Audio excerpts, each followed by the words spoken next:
இப்போ நமக்கெல்லாம் பரிணாமத்துல கடவா பல்லோட அளவெல்லாம் சின்னதா போயிட்டே இருக்கு. ஏன்னா அப்போ வந்து ஒரு இனம் இருக்கு, மனித இனம் இருக்குன்னு வச்சுக்கோங்க. அதுக்கு தேவை உணவுல வந்து புரோட்டீன் போன்ற உணவுல சத்து வேணும்.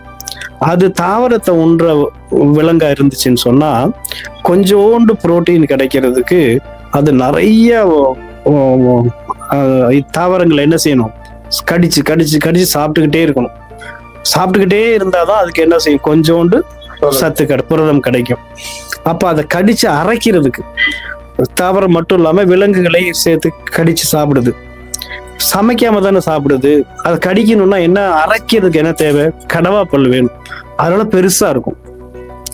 அப்புறமா இப்ப நமக்கெல்லாம் ஏன் பெருசா கடவா பல் இல்லை அப்படின்னு சொன்னா, நம்ம சமைச்சு சாப்பிட்றோம் இல்லையா. இன்னும் அதனால நமக்கு அவ்வளவு தூரம் அரைக்க தேவையில்லை. ஆனா பரிணாம வளர்ச்சியில கடவா பல் அளவு சுருங்கிருச்சு.